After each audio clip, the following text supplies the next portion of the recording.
Baby Dude is back with another Baby Dude interview. Today I have a UFC Hall of Famer, four-time UFC heavyweight champ, WWF wrestler, spent time in Japan. This guy has done it all.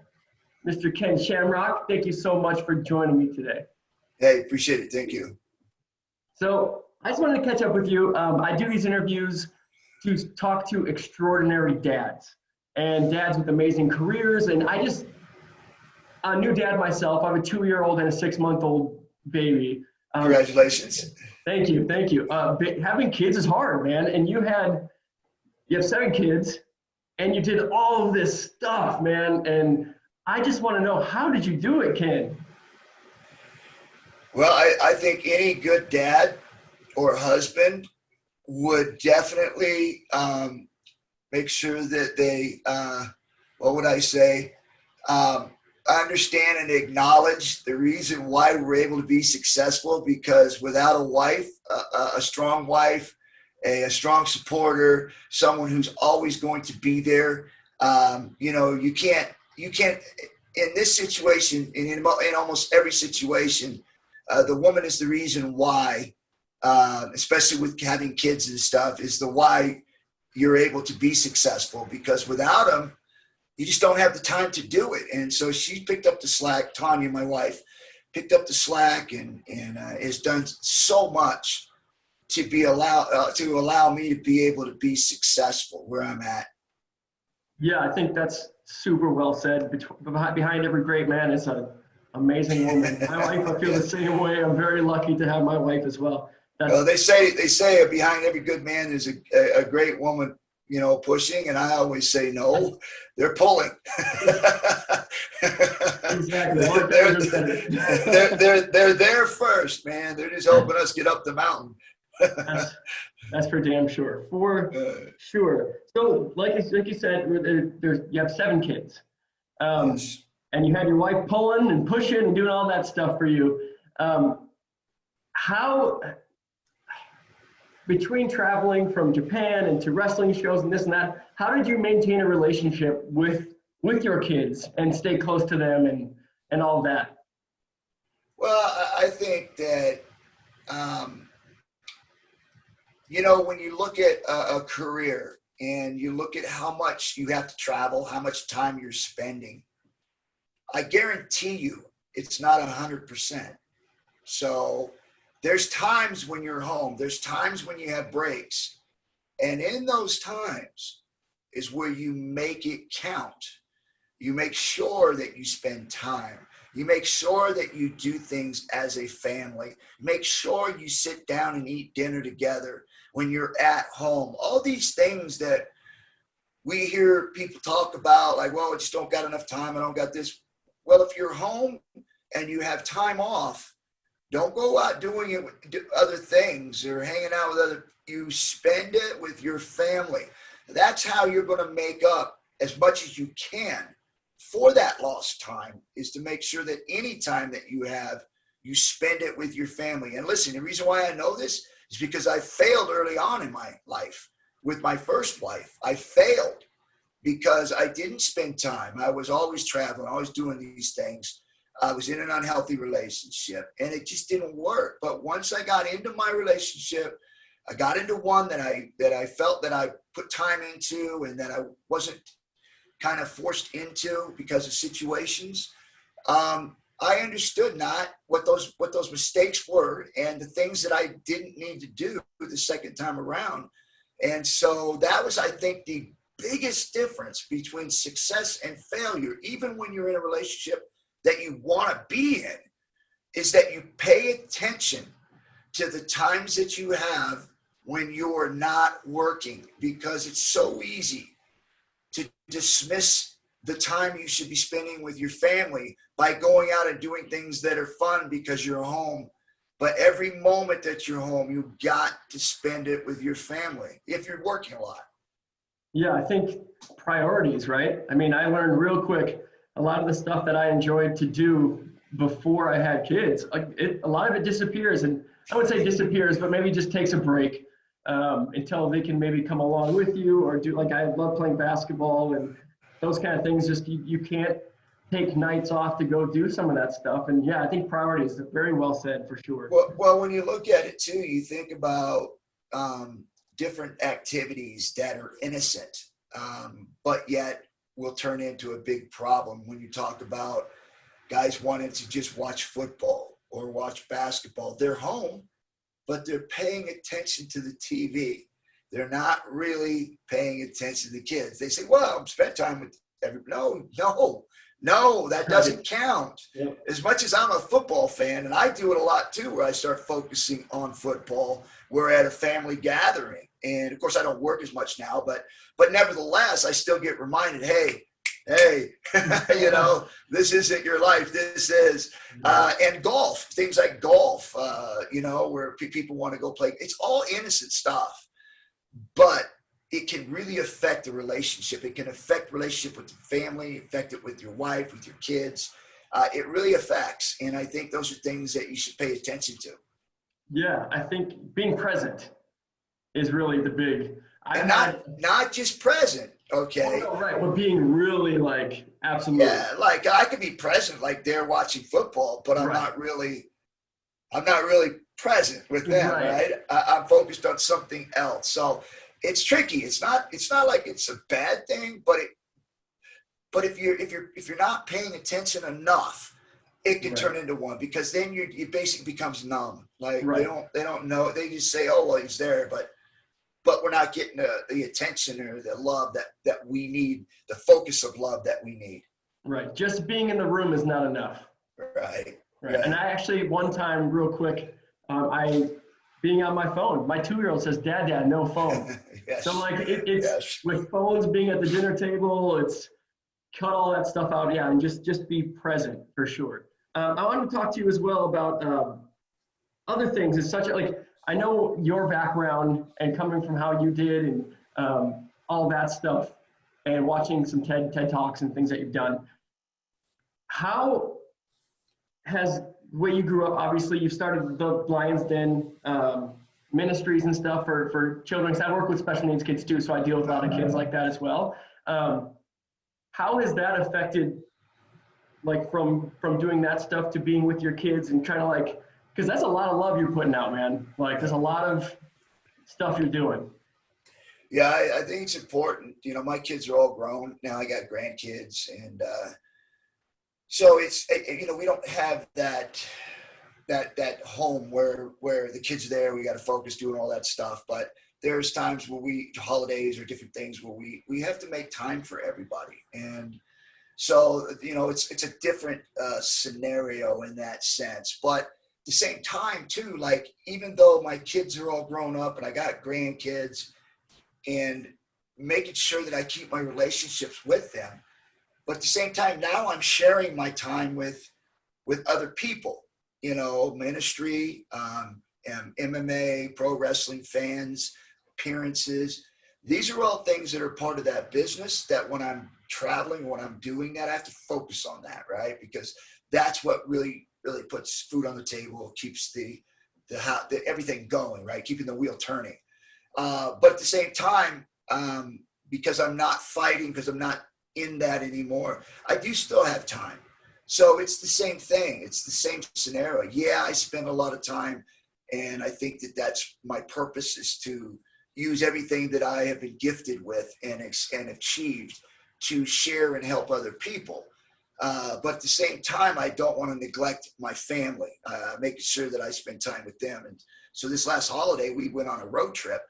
And we drove from Nevada to Central California and Southern California to visit our kids.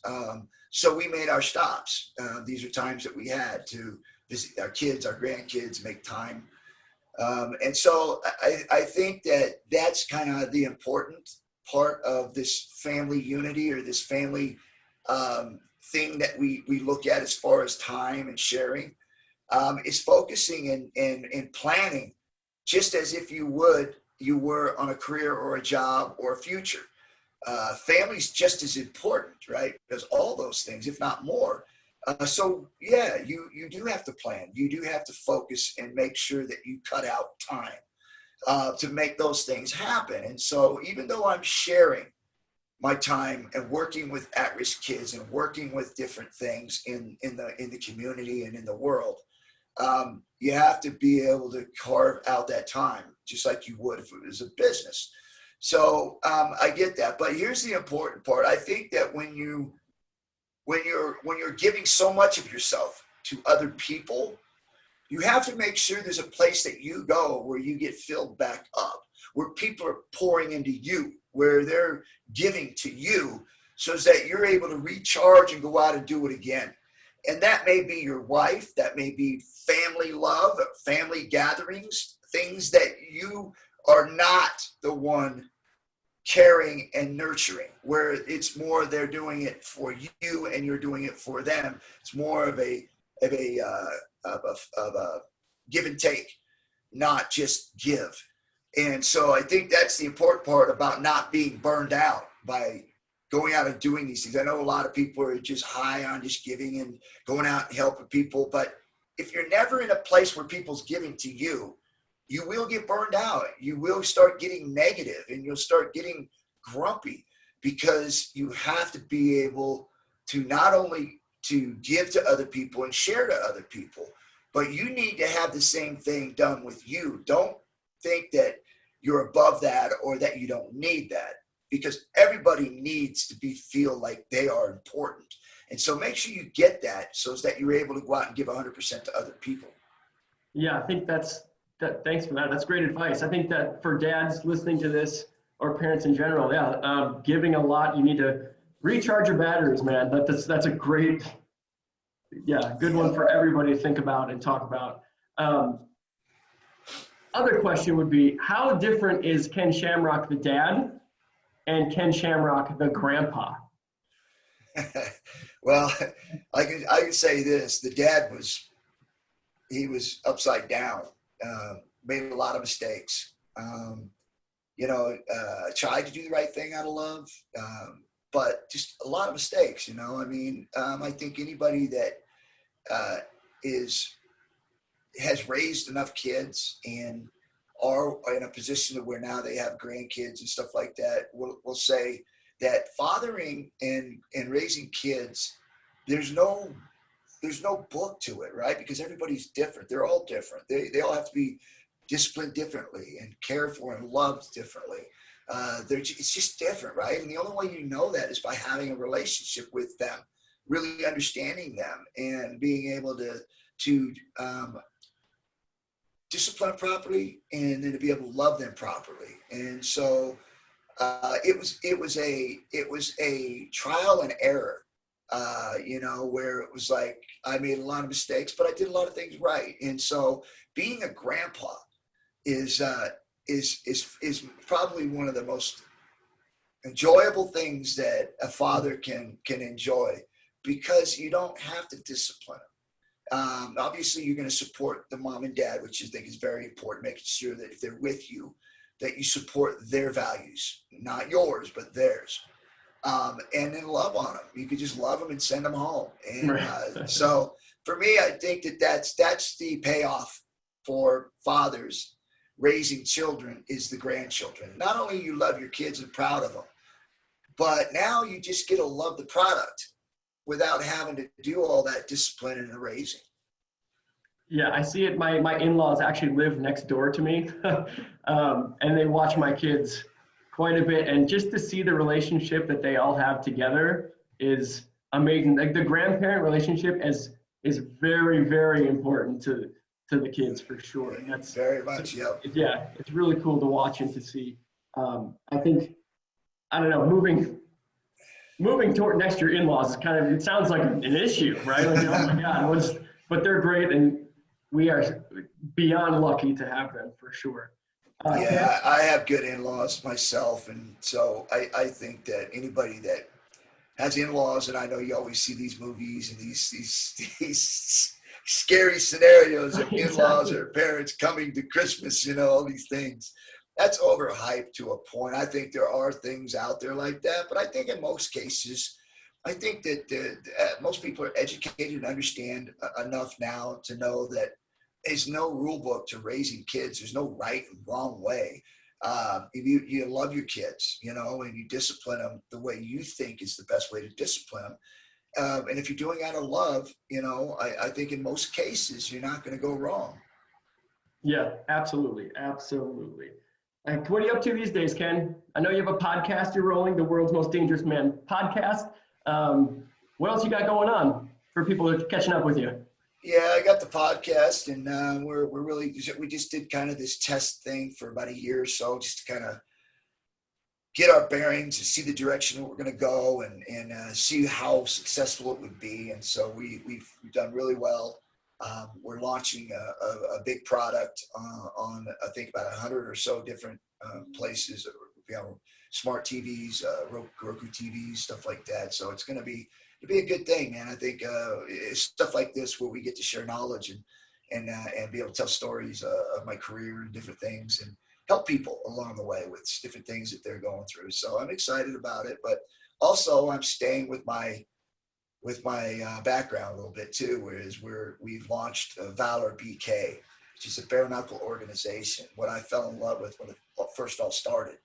Mm-hmm. And so we did a tester with our first show. It was very successful. We started our second show, ran into some, I don't know, rules issues, but as we were trying to work those out, you know, this COVID thing hit. Yeah. So yeah. I've always been a huge huge supporter of fans. I've always thought that our sport and sports of all kinds of sports without fans, it's not the same. And so we've kind of gone a direction now where we're trying to build our social media and our background support to be able to, when it does get to a point where we have fans, that we'll be stronger for it. So we're looking at other places, because I think fans are important, whether we got to do it through social media, you know, on platforms like that, where fans are able to have access to it. I'm okay with that too. But I don't want to just try to force something, and neither does our team want to force, you know, our show because the first one was successful and we just want to push it out there. We want to make sure that and I've always been this way, when we do something, we want it to be the best. We want to at least be able to put out the best product. And I think it's only fair to the fans that they're not going to buy into something that we're not putting 100% into. And so that's the way I've always been. That's the way the team that we have, my partners, all of us think the same way, that if we can't put out a show that we're 100% behind, then we're not going to do it. So we're doing the shows. We are just going to make sure when we do that it's a great product and that it's accessible to whoever wants to watch it. And so that's where we're at with Valor BK.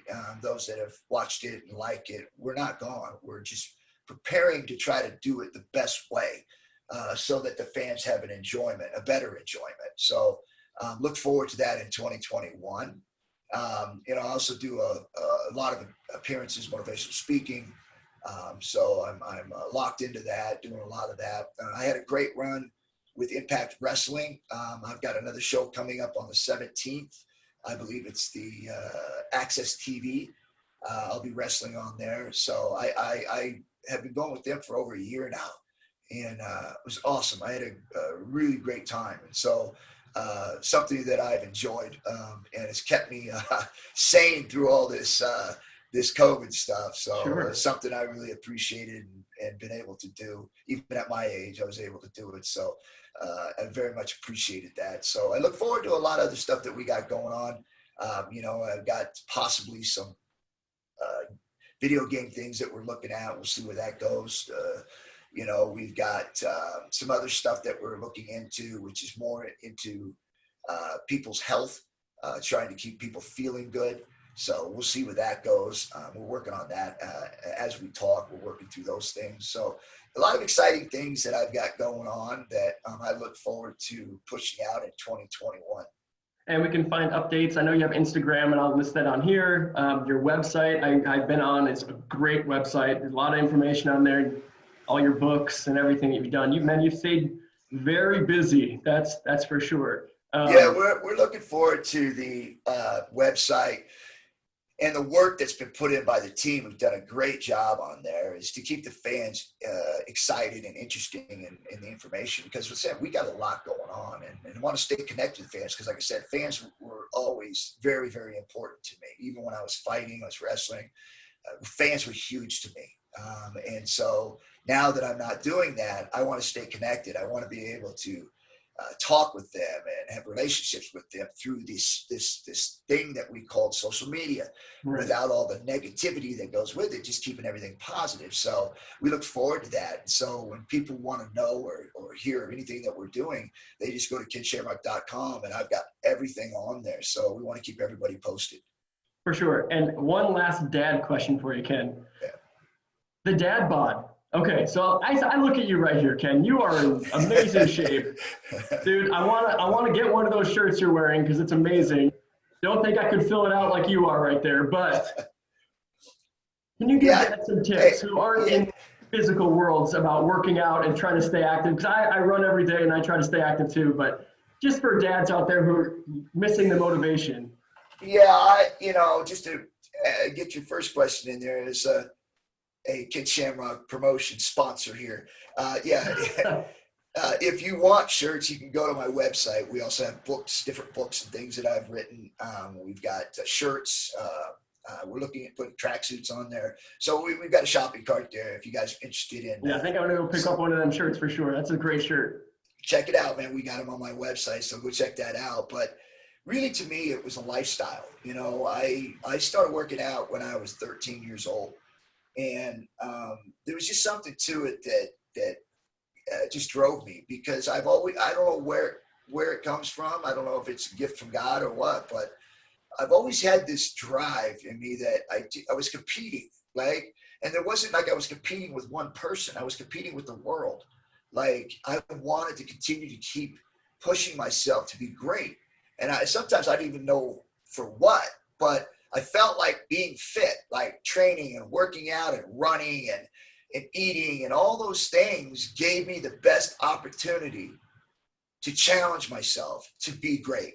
And even in school, I had struggled with school because I didn't go to grade school. I was in juvenile hall, I was in placement, I didn't have a good education. So when I got into high school, I was in special ed because I didn't understand process and didn't have an education. So I was ignorant. And so it was until I was a senior in high school where I was in mainstream classes, and then I went to college. But it was always in me, physically and mentally. I always challenged myself, and when I had a purpose, like whether it was wrestling or football, to challenge other people, I went to another level. So it's always been there, and even to the day, I'm 56 years old now, right now, and even to this day, I still feel like, I want to challenge. I don't know what it is yet, but it feels like I stay fit. I eat right. Of course, I eat a lot of junk too, but I train to work it off. But I want to make sure that I keep challenging. I feel alive. And that's what it is. It's just finding a purpose and challenging yourself for it. Yeah, that's awesome. Making it your best self is what you've always been doing. That's awesome. Yeah, you look great, man. I appreciate the time, Ken, and talking dad stuff and what you're up to. I think my crowd will really enjoy seeing you on here, because my biggest memory of you, and I know UFC has always been a big deal, is when you were in the WWF. That's when I, as a kid, was like, this guy. Like, you come into the ring, and I think, like you said, fans are very important. I became a young fan real quick, and I've never forgot playing you as a video game character, and just really cool. So this is really neat for me, and I really appreciate it a lot, Ken. Well, thank you. I appreciate it. And all the fans out there too, man. We're not done yet. There's a lot of stuff we're still going to do. And I want the fans to join in with me and follow it and have fun with us, because really now it's about time, since I did all the commitment and all the hard work and had the fans watching and following me. Now I get a chance to turn around and start shaking hands and start talking to people and be able to share stories and have them come into my family and enjoy this career that I've had with me. It's so awesome, Ken. It's been my pleasure. I appreciate the interview. Baby Dude is out for today. Thank you so much, Ken Shamrock. Check out his website. Go buy that awesome shirt. Try to get the muscles to go inside of it. We'll see what happens with that. And we'll talk to you later. Thanks.